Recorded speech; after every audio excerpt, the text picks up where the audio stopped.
All right, everybody, welcome into the John Melvin University Coaches Show. I'm Evan Geiger, and the first guest is going to be Tyler Nippers.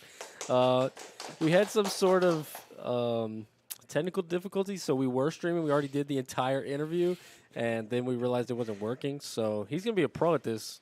It's unfair to everybody else because they're only getting interviewed once. He's already gone. This will be his Yeah, second time.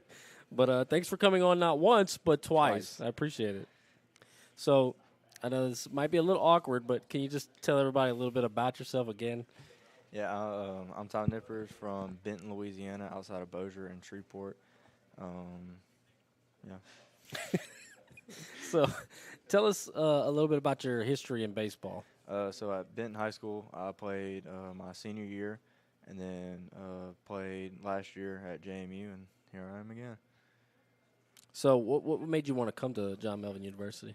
You know, Crowley is such a small place, and I was before I came here, I was either going to NSU for school or coming here to JMU to play baseball, and I was like, you know what? Let's take a shot in the dark on playing baseball, and it's worked out so far. Yeah, for sure.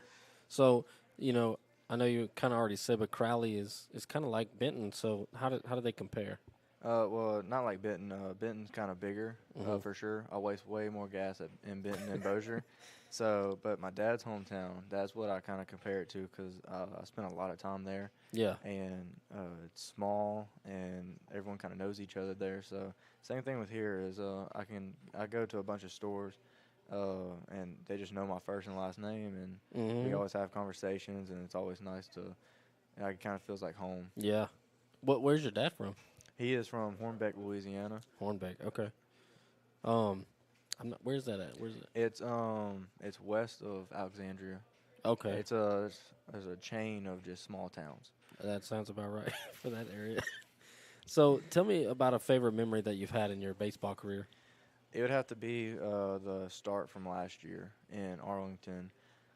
Going as we were traveling there, I called my mom and I just basically told her, I said, I know everything hasn't gone the way we've planned it to, and baseball really isn't kind of working out right now, but I believe we're in the right spot, and I want to stay here another year for sure. And so we played the first two games. I didn't start. I was doing game changer at the time, and so then we go to sleep in a hotel room, and there's no rooms for me. I had to basically put two chairs back to back and kind of just position myself in a way. And I woke up that morning with definitely with a headache and back cramps, and walk into the dugout for the first game, and Coach Rocky goes, "Hey, you're getting your first start."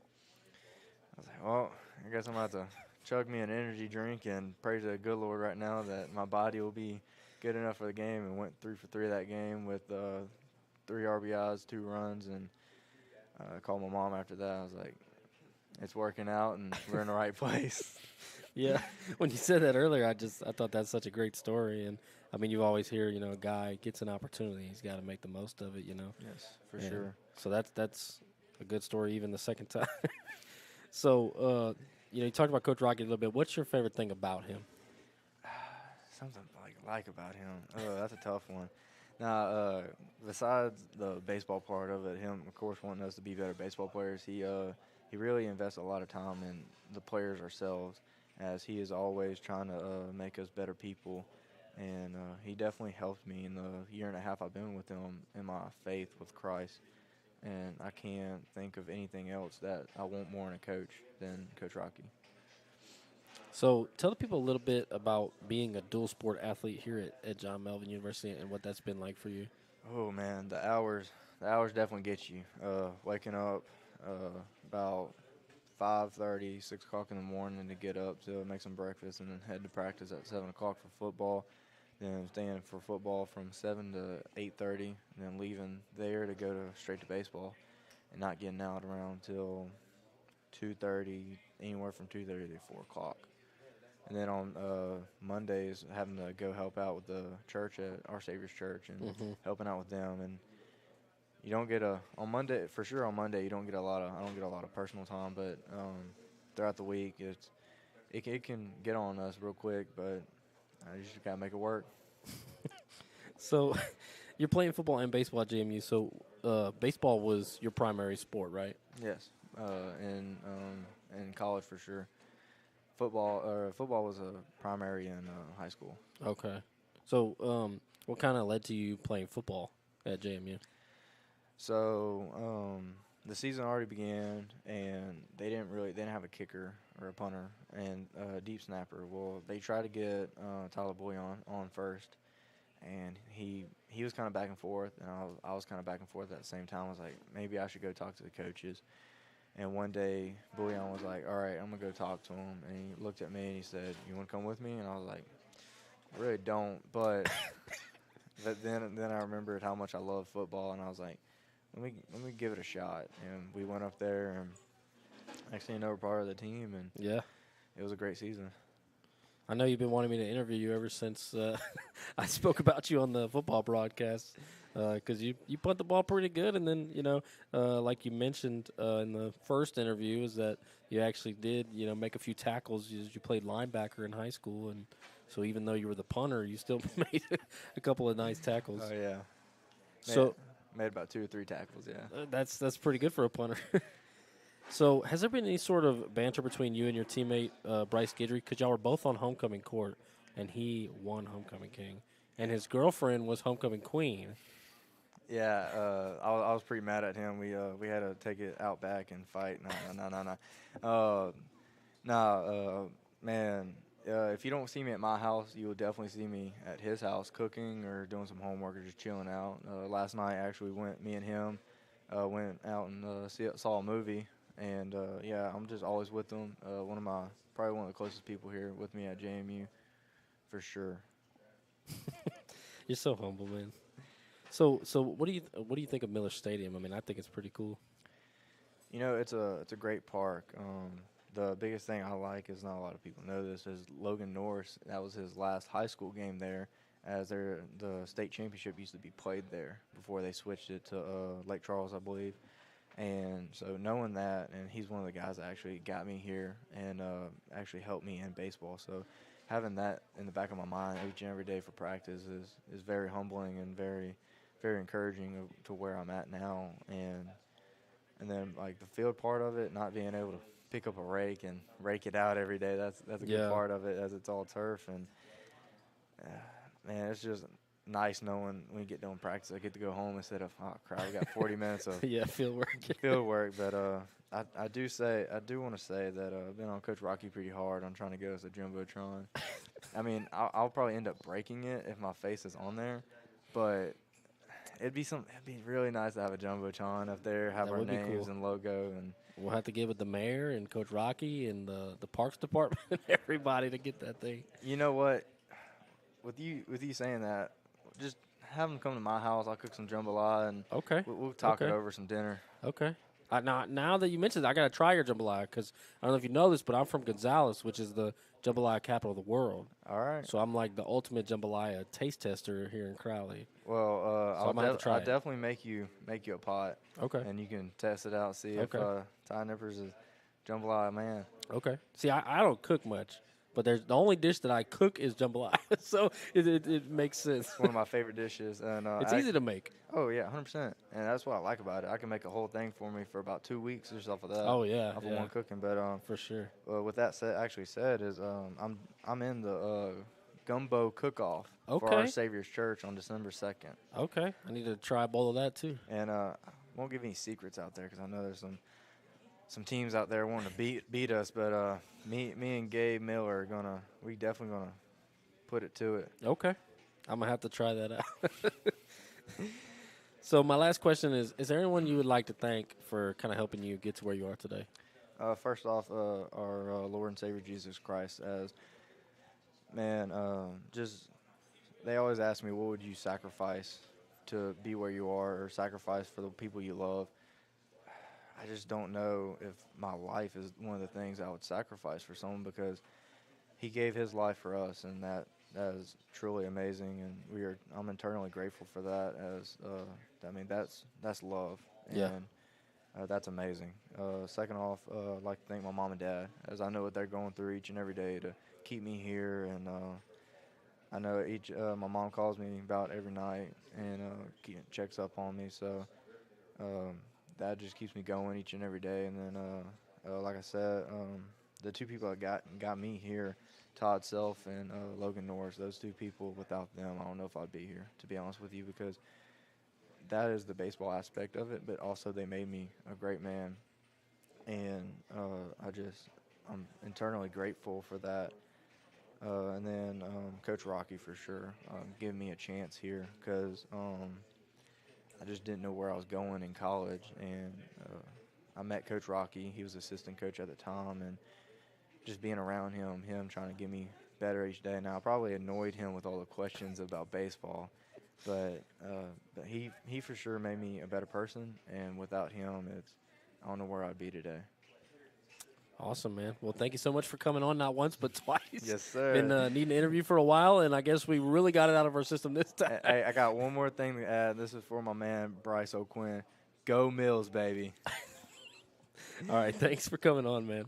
So we're gonna take a quick break. We're here at Mr. Gaddy's Pizza Buffet in Crowley, and have a quick commercial break, and then we're gonna talk to Gavin LeBlanc. So just one moment.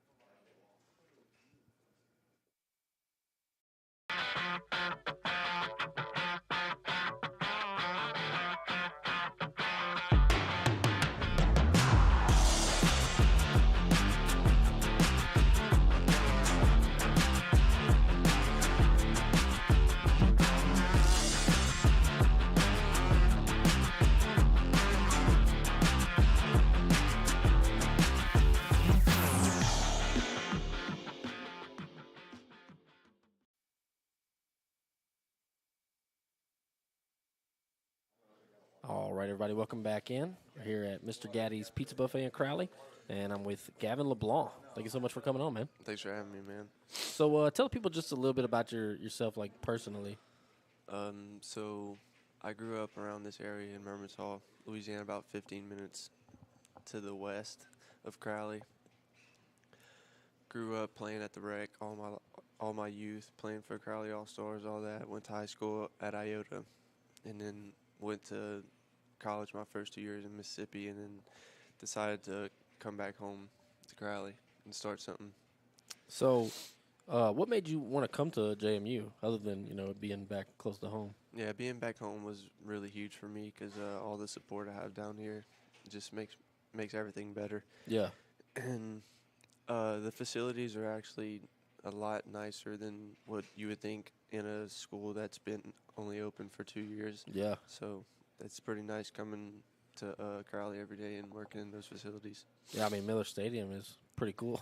Yeah, pitched there plenty of times in high school, and I love pitching there now. You like I know Nipper said he likes that it's a turf field. You don't have to rake the mound and all Oh that yeah, stuff. that's so clutch. No, go straight home, go eat after a game. Don't have to worry about cleaning up the field. So, tell me about a favorite memory that you've had in your baseball career. I'd probably have to go back to high school, my senior year for senior night. We were playing a top 5 team in the state, and I ended up with a no-hitter, Wow. and I also hit a home run that game. That's that like was a probably- Madison Bumgarner right there. That was probably my favorite memory from high school. That's I mean that I don't blame you. That's a good one. So, what's your favorite thing about Coach Rocky? He's so positive. He's not trying to, what's the word for it?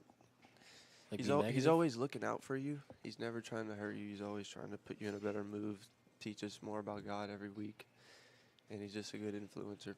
Yeah. So, I know you're a dual sport athlete as well. I know Nippers is in football and baseball, but you also play golf.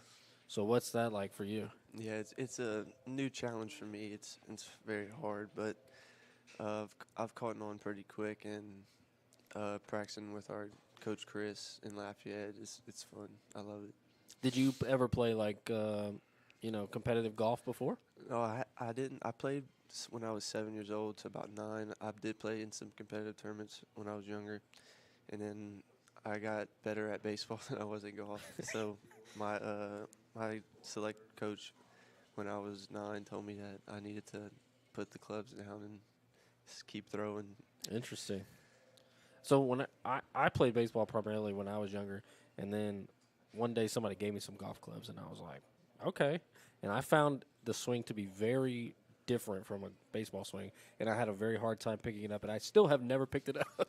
So, I mean, how different, like, mentally is that to swing a golf club and swing a baseball bat? Like, I feel like that would throw me off. Well, me being a PO is Okay, okay. a lot easier for me to not worry about the baseball swing, so Yeah. I don't have to hit anymore. So I could ask Coach Chris about a swing thought or something, and watch videos, learn from the goat Tiger Woods, and just keep learning, trying to get better every Yeah. day. You know, this is kind of a side thought, but I always, when I was younger, I used to watch ESPN and I'd see the golf highlights, and they would say, "Oh, this is Tiger Woods and his golf coach," and I'm like, "Who is coaching Tiger Woods? Like, he's the best golfer in the world. Who is coaching him?" I always thought that was interesting. I mean, I'm sure everybody has a golf coach, right? Even the best of the Yeah, best, yeah. but he was the best. I mean, Yeah. who's going to tell him what to do? It's just being consistent. That's all it is. So you go and watch up like videos of him talking or videos of him playing or what? Probably both. I like the middle part of the game is probably the most important because once you get to a certain level, everybody's the same, has the same talent. Yeah. It's just all about between your ears and if you can stay positive in the moment. So I lost track of where I was. Sorry. So y'all have played in a few golf tournaments so far, right? Yeah, nothing competitive yet until probably the spring, but we've played in a couple events, had some fun. Got second place in one of them. It was fun as a team. So what are you kind of expecting for the spring? What's your kind of expectations for baseball? I think we'll be really talented. We have the coaching to be really good, and we have a lot of athletes who are have a lot of experience, and I think we'll be pretty solid. Are you thinking you're going to be a starter coming out of the pen? I mean, yeah, I think I'll be a starter. Is that what you did last year? Yeah, my freshman and sophomore year at college, I was a starter. You were at a community college in Mississippi? Division II. Division two. What school was it? Mississippi College. Okay, okay. So my last question for you, is there anyone that you would like to thank for helping you get to where you are today? Probably my mom and dad. I know they're watching now. I just want to thank y'all for everything y'all have done for me in my 20 years of living. Well, thank you, man, for coming Thank on. you. Appreciate it. Thank you. Nice to officially meet you as well. All right, so we're going to take a quick commercial break, and when we come back, we're going to have pitching coach Dylan Powell. So just one moment.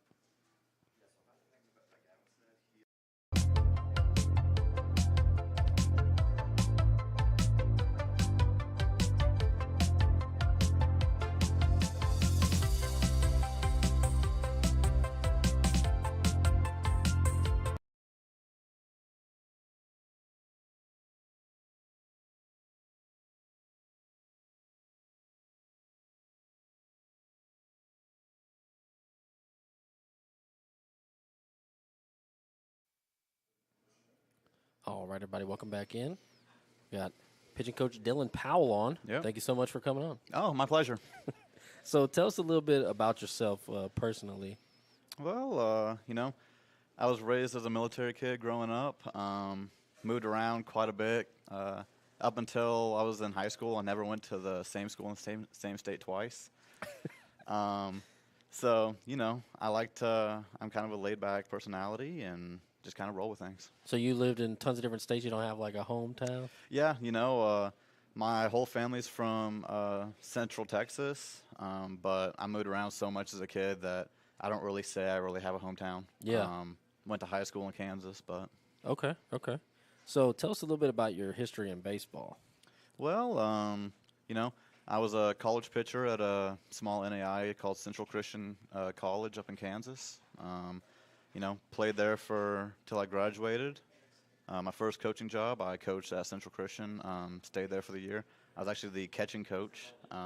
Interesting. Yeah, I went to there was a baseball conference, national baseball conference that I went to every year, and learned a lot about catching from the Colorado Rockies catching coach. Okay. And so I learned a lot, and he hired me as the catching coach for Central Christian, and then just kind of took off in my coaching career from there.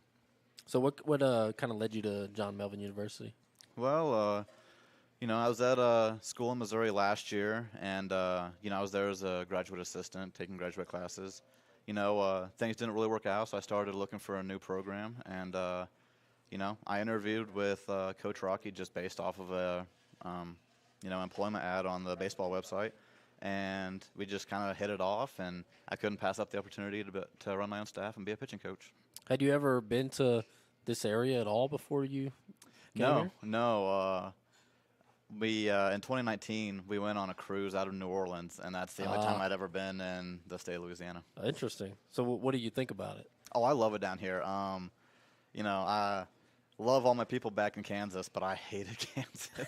I'm not a Midwest person. I hate the cold. It does get cold over there. It being November 20th and it was 77 degrees today.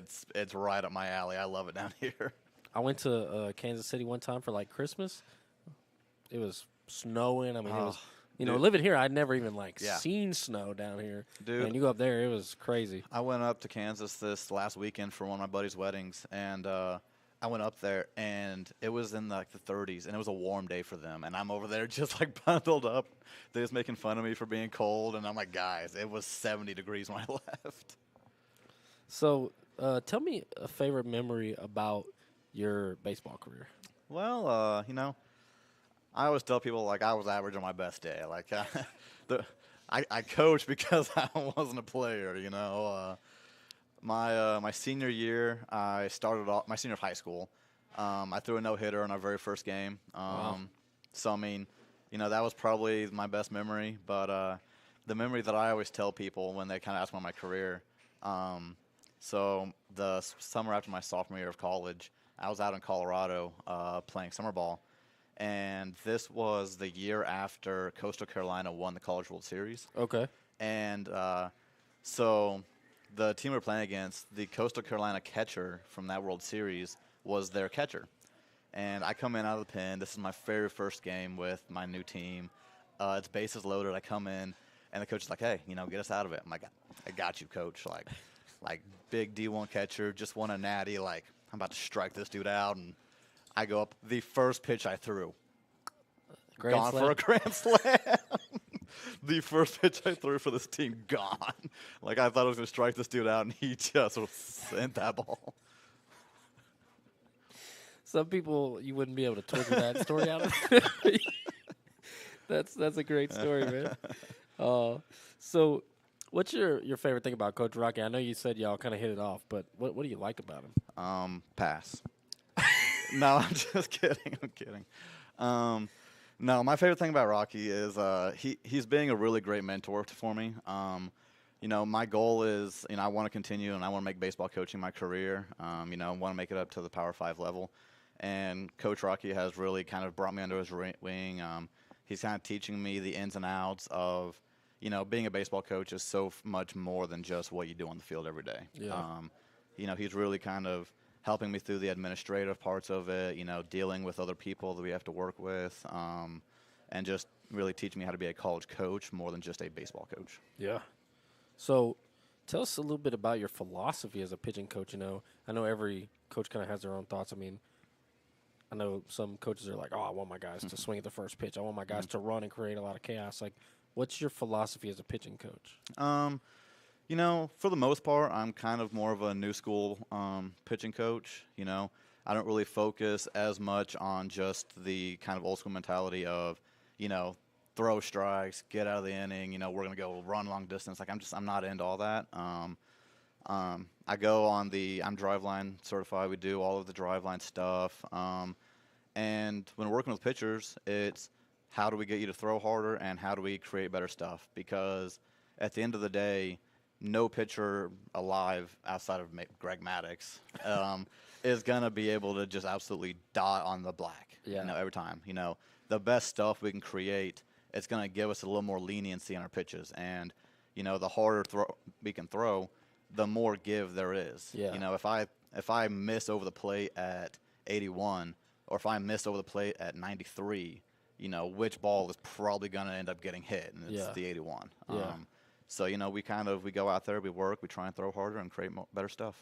So I didn't write this down, but what's kind of your pet peeve as a pitching coach? Because I know as a broadcaster and a baseball fan, I get frustrated whenever I see a guy go out there and you know, 4 straight balls Mm-hmm. or walk in a run or anything like that. I mean, so what's your pet peeve? My biggest pet peeve is just throw strikes.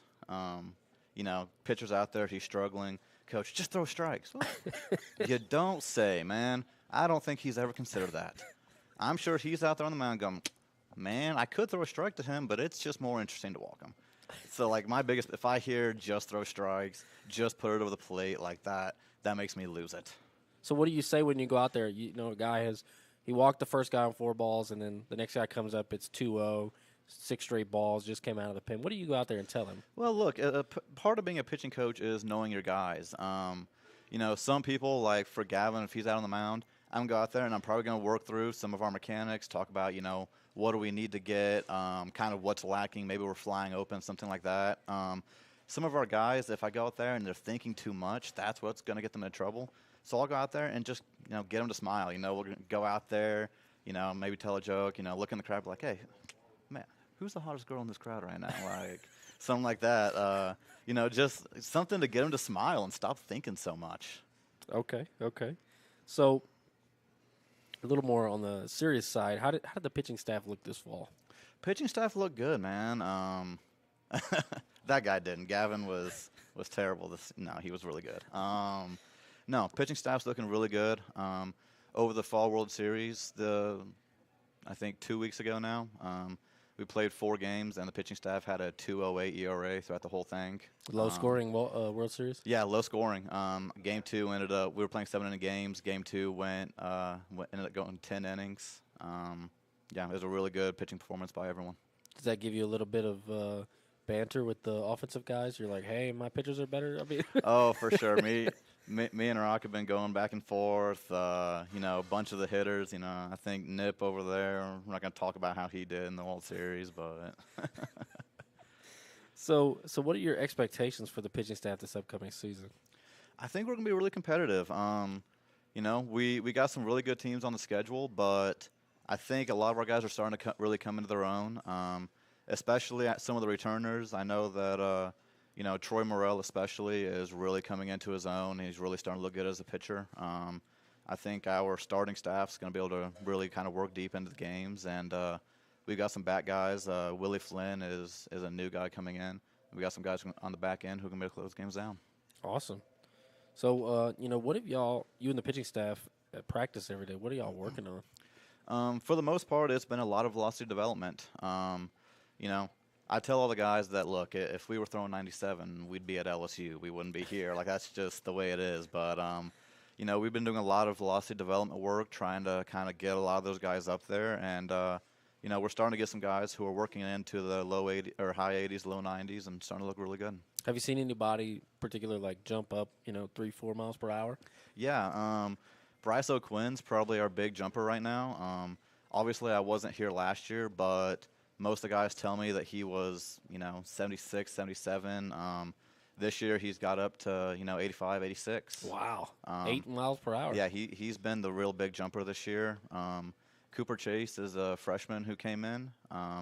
His first couple bullpens, he was, in that 77 range, and, he was 84, 85 his last outing. So a couple of guys who are real big jumpers there. 8+, wow. Mm. That's the big time. Your drive line stuff, all that seems to be working out. We try. I take credit where I can, but the truth of the matter is that it's the guys and it's the work they put in. I can tell them anything I want to tell them. I can give them all the drills in the world, but it's the guys going out there, and it's the buy-in. It's buying into the program, and it's them putting in the work on the field and in the weight room. Awesome. Well, last question for you. Is there anyone that you'd like to thank for just kind of helping you or the baseball program get to where you are today? Personally for me, obviously I want to thank my parents. They worked really hard when I was growing up to be able to put me in a position where baseball could become my life. Mm-hmm. I was able to really just focus on baseball as a kid. I didn't have to worry about all the external things. And as a program, I sincerely want to thank all of the parents of our players, both for trusting us to help raise them as young men, but they've given so much to the program. Every fundraiser that we do, they come out and they help out in any way they can. For the inter squads in the Fall World Series, Friday night inter squads, we've been having just great crowds of parents coming out, supporting the team. they've just been fantastic all fall, and I look forward to what we can do in the spring. Awesome, man. Thank you so much for coming on. Yeah, of It's course. It's my nice pleasure. to talk to you. We're going to take a quick commercial break, and we'll have Coach Rocky on in just a moment.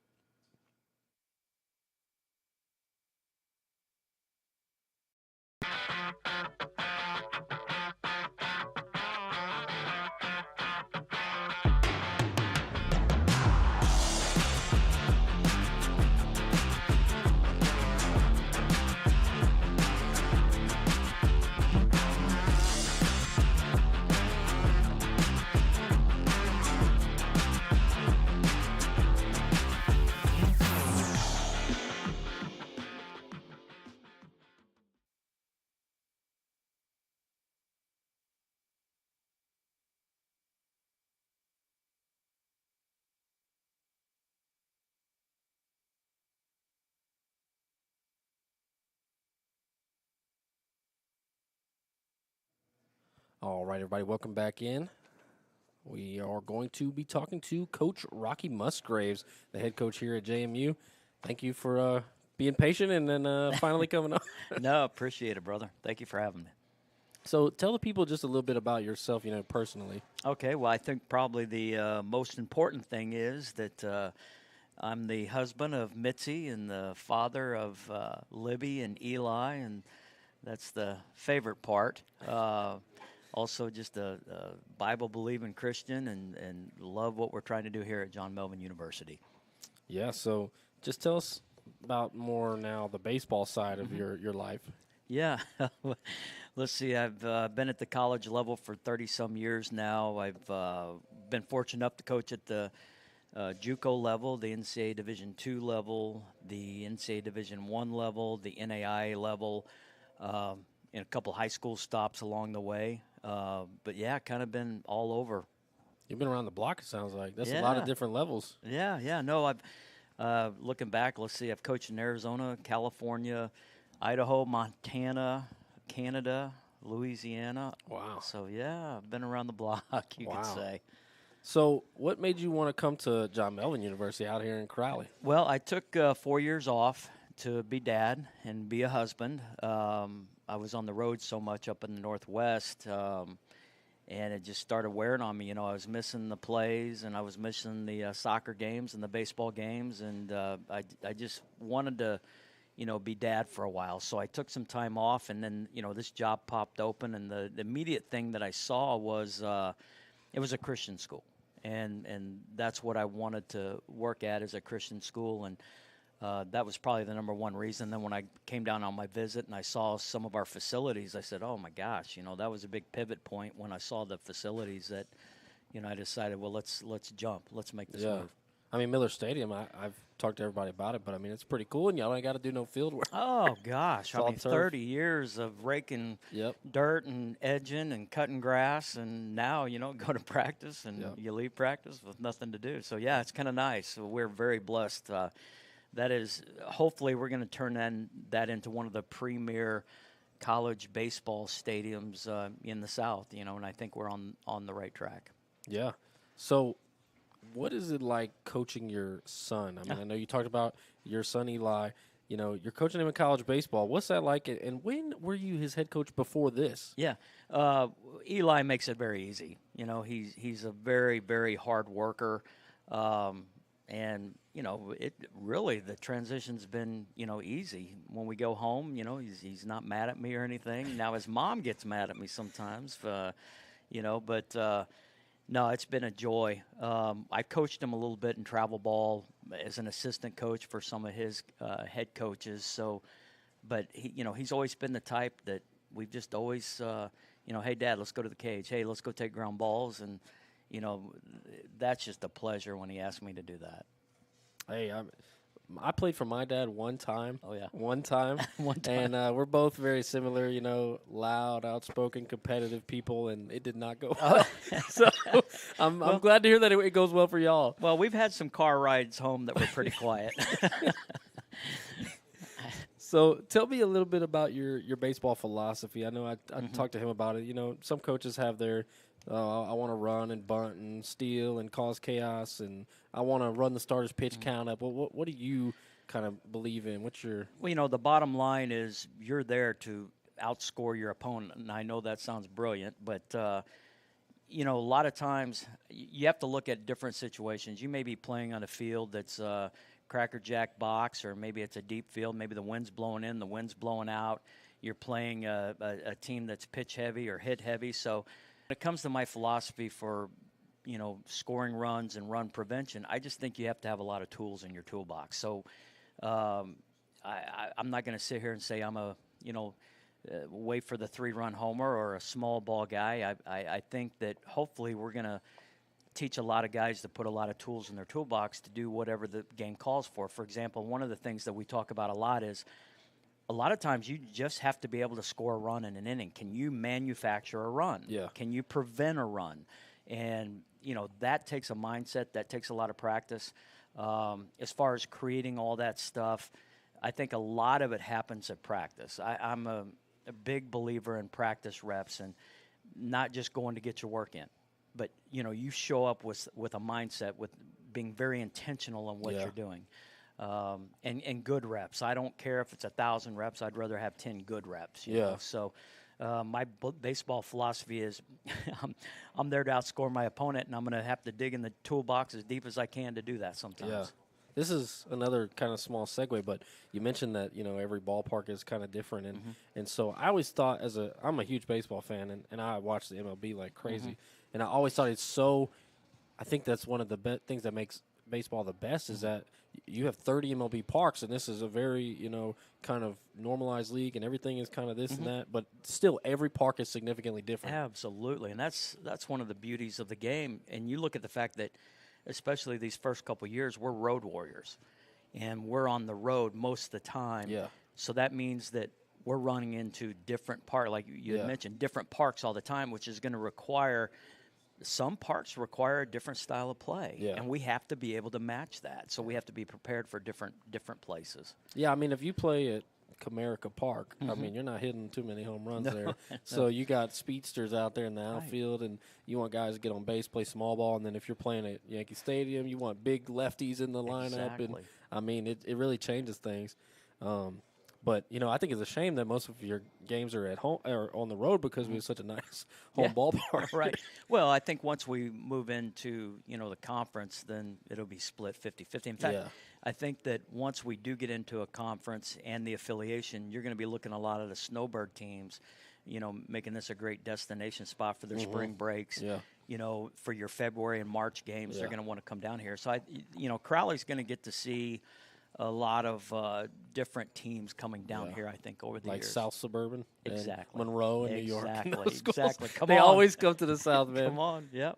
So, I know some of the other sports have to share facilities, and you do as well. But I mean, Miller Stadium is so awesome. I mean, it was a minor league park, and it looks like it. I mean, I've covered a lot of JUCO ball, and I've been to a few really nice facilities. I mean, I've been to St. Jack, I've been to Blinn, really nice facilities. Warden has a really nice facility, and I've been to a lot of facilities that are not nearly as nice as Miller Stadium. So, I mean, some of these JUCOs are going to come in and they're going to be like, wow, this is a great park. The great thing about Miller is the surface is contemporary, with the turf. And it's not only just turf, it's the best type of turf that you can have. And then you look up in the stands and you feel like you're going back to the 1950s, in a really good way, a very nostalgic way.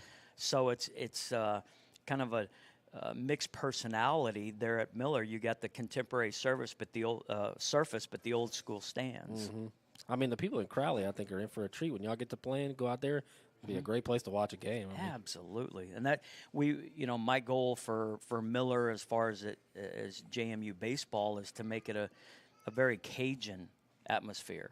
With the swamp pop music and the Zydeco music and the food and everything, and we want it to be an event for Crowley, not just a baseball game. Yeah, we want it to be bring your whole family, have some fun. Eat good, laugh, visit. They got a concession stand? I haven't seen it. Yeah, so. No, they do. In fact. Firehouse Cafe, I think, runs the concession stand, and boy, those ladies can cook. Yeah, I mean, they make jambalaya and all that good stuff too. So I'm sure they'll be serving some. Amen to that, bro. Amen to that. So some of the other sports have had to really stretch their lineups thin. I mean, to play football, they had guys playing both sides of the ball. They had to take players from baseball and I think basketball.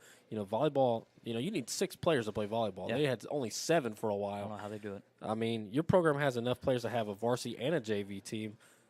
The other coaches are probably wondering, what is your secret? Oh no, it's no secret. I got a head start on the whole thing. David Angeron and some other people were out there recruiting, players before I ever got here. So there was, the cupboard was not bare by Yeah. any means.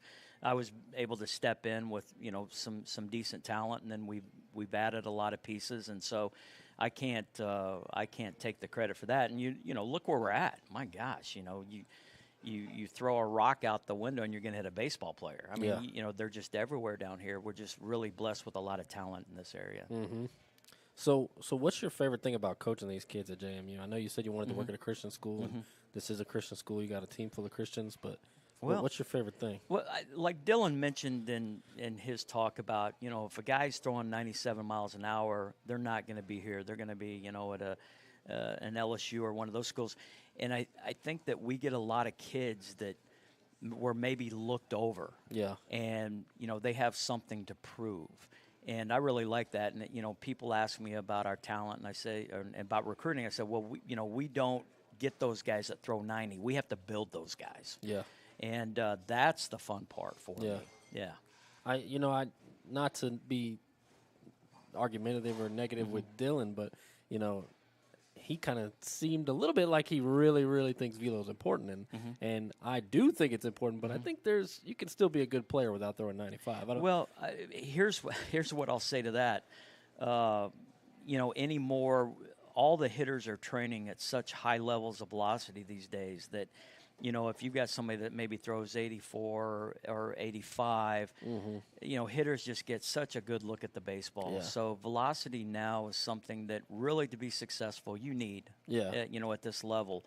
So I would tend to agree with him. And that when I interviewed him, my big deal was you have to be a driveline guy. You have to be a guy that believes in developing velocity because it's in a lot of these kids. They can't sync it up. They can't, there's some mindset that's preventing them from doing it. And so he's been able to do that with some of our guys. And we do think that, when you do have the higher numbers, you can take the strike zone and you make it so much bigger because now you can pitch at the top of the strike zone, where if you don't have those numbers, you're limited to 1/3 of the strike zone. But, that velocity just allows you to use, more of the square inches in that strike zone, which is a big help. Well, I guess what I meant is he was talking about a few players that were at 77, now they're at 85. Yeah. And so my thing is, I guess, for any potential players out there watching, they're like, oh, man, I only throw 77. I have no chance. But it's not necessarily entirely true. You can you can improve and you can become that player. Yeah. We're when we're out there looking at kids, we're looking at their bodies, we're looking at their arm action. And, if you get a long, slender kid that the arm works pretty well, and we can add some weight with our weightlifting and our weight training program as well as our drive line process, there's more MPHs in there. In fact, they say a lot of guys will not reach their top velocity until they're 26 years old. Wow. Or, in that area. So you take somebody that's 77, 78 that has, a decent arm action and is kind of loose, we can build on that. Yeah. I've definitely seen guys before, and I'm like, he's got more miles per hour in that frame than what he's throwing. Absolutely. So tell me a little bit about how you think this team is going to compare to last year's team. Yeah, this first of all, last year's team, with what we went through and just the adversity of a first-year school and a first-year program, they will always be one of my favorite teams. What they overcame last year, and we went into places that we had no business competing, and we competed against some people. Now, this team, we're a lot deeper, mainly on the pitching staff, and that's probably been the most exciting part for me. As far as our position players, we're getting there. I still think that our best baseball is definitely ahead of us, and we probably need to improve in that area the most. But right now, I would definitely say the biggest difference is the pitching staff depth. Yeah. I mean, you got to have pitching. Oh, gosh. I mean, look at the Rangers, man. I mean, they lost you name somebody, they lost them and they Yeah. won the World Series. I mean, it's depth, you know. Oh, absolutely, absolutely. But how much help in preparation for the upcoming season is the fall that you guys have had? Oh, Like, how important is the fall to the upcoming season? I think in college baseball, especially with our type of program, which is we're going to bring in kids that we think we can develop. So we need time to develop them. And my big saying with our guys is timing takes time. The game of baseball comes down to timing, pitching, hitting, fielding, timing your body up around the baseball. And so that takes a lot of days on the calendar. I mean, it really does. But, you look at baseball, I always use this example. Football, the NBA, the NFL, they get their players from colleges and they go right to the the top level. Where in baseball, no, right? Yeah, you go to rookie league, then you go to low A, then you go to high A, and then you go to double A, then triple A, and the game of baseball takes a long time to learn. So we need every one of those days in the fall just to be able to get ready to compete. When I hear guys talk about, they're like, oh, baseball's not that hard, whatever. I'm like, dude, you could be the number one pick, like, Mark Appel, Brady Aiken, whatever. Absolutely. These guys never make it to the big leagues, or Appel didn't make it till he was like 33 or whatever, and he played half a year, and it's just like the other first overall picks, I mean, they're in the league for at least, 5-6 years. They're making $5 million a year. Right. These guys are slumming in the minor leagues, making minimum wage. I mean, it's crazy. Right. Well, I think that in baseball, it's athleticism doesn't necessarily dictate whether you're going to be good or not as much as it does in football and basketball. Yeah. Baseball is it's a very mental game, and I know all the sports are, but mentally in baseball, I mean, you've got a projectile coming at you between 90 and 100 miles an hour, and you have to stand in there with a little bat and try to protect yourself. I mean, if anything, baseball there's a element of intimidation. There's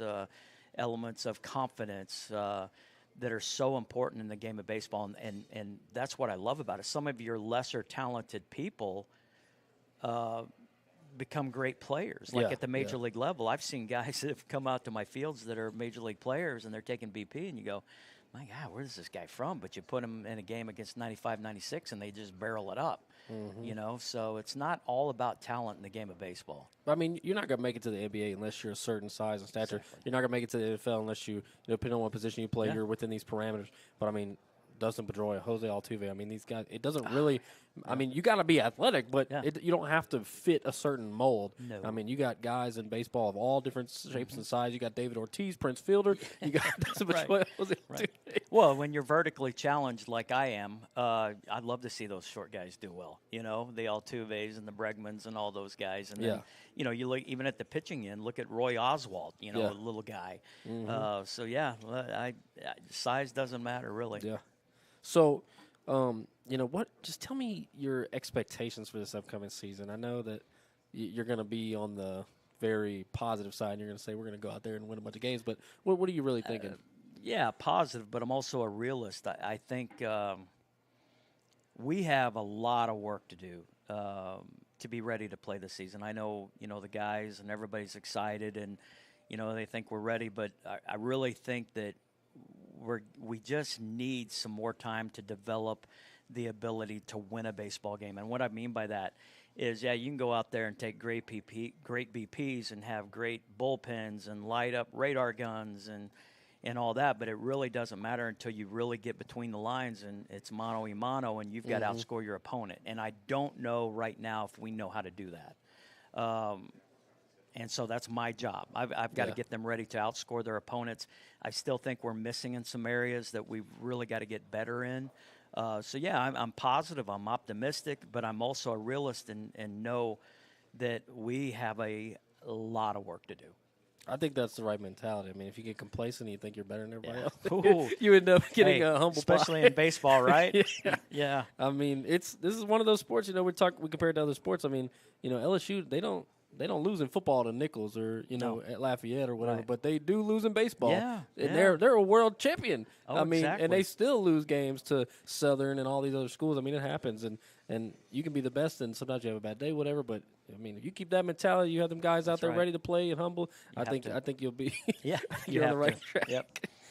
So, my tell me about the level of talent you guys are scheduled. Because I know you got guys from or teams from different kind of levels. You got JUCO, I know a lot on the schedule. But what's the level of talent that JMU fans should expect to see y'all play against? Well, I think right now, comparably, you could say that we would be a decent NAI team, not a top one, but a decent one. And, if anybody has watched NAI baseball evolve over the last few years, that's a compliment to my guys. We're just maybe a few pieces short of being, say, maybe a ranked NAI team. But right now, I would say a mid-level NAI team, yeah. But the talent of the opponents that you have coming in, what can fans expect? Because I'm sure a lot of the other fans that are going to be coming out to games, they've never seen Alvin Community College, they've never seen South Suburban, these other schools you have on the schedule. We're trying to play some of the better JUCOs right now because your better JUCOs have a lot of just raw natural athleticism. The pitching that you're going to face, say at the upper JUCOs, is going to be better than say a lot of schools. And so that's not disappointing to me at all. We're in a situation right now where in baseball, a lot of the 4-year schools aren't going to play us yet. Last year they would. We did have some success against them. And this year we haven't been as fortunate as getting those games. So we've had to, schedule like a mixture of different levels. Yeah. Well, this my last position was covering JUCO sports, and Alvin Community College. Blinn went to the the World Series in Grand Junction, and San Jack had 20 guys transferred to D1. I mean, I always think it's crazy how people will say negative things about NAI, JUCO, D3 schools. Yeah. I think the talent, you said that you think NAI baseball has taken a step up. I think baseball across the board has taken a step up. I think the talent, all levels of baseball is better now than it was, 10, 20 years ago. I would agree with that 100%. I know my stop at LSU Shreveport for 13 or 14 years, we were fortunate enough to beat a lot of the Division I schools that we played, not night in, night out. But we had a very good record against Division I schools. So like you said, I don't think people recognize the talent level in different levels of baseball right now. Yeah. It's been elevated to the point where there's a lot of good baseball players at all the levels right now. So my last question for you: who do you need to thank for helping you and this team get to where you are? I know. Oh, wow. I'm gonna help you out with one. You got to thank your wife. Yeah. Oh, jeez. Yeah. I'm gonna help you out. Definitely. As far as the baseball team and everything, Gene and David Angeron, of course, for starting the school. I want to definitely thank them. Right now we have a booster club run by Chris and Lacey Gary that have done a great job. Brent Walker has come in and helped us out quite a bit. Helene Massey. I'm probably going to leave out some people here. And I really want to thank them. They've just done wonderful things for our program. But I would, when I look at things, what I've had to put my family through, as a college baseball coach, for them to, travel and pick up and move to different places. I just want to thank them, for being my biggest fan, as well as, my mom and dad put up with all this crap for a lot of years. But, there's just so many people to thank, including my family. And, the number one thing that, my gosh, the players that I've had over the years. I mean, they've taught me so much. Nip was talking about Logan Norris, his coach, and how much, that he learned from Logan. Logan played for me a long time ago. Wow. So it's full circle. I've just been blessed with so many great players and assistant coaches and administrations, as well as my wonderful, wonderful family that, I've got to put up there, and my wife for allowing me to do this. Awesome, man. I think you hit all of them. Yeah. And thank you for coming on. I appreciate it. It took a little while. We had to do some interviews twice and everything, but I appreciate you coming on and getting everything together. You bet. Thank you for having us. Thank you. And I look forward to the spring. Yeah, me some too. Miller baseball. Absolutely. So special thanks to Coach Rocky and everybody for coming on. And thanks to Mr. Gaddies for hosting us. And sorry to everyone about the technical difficulties. But we appreciate y'all watching and supporting us. And we'll see you next Monday.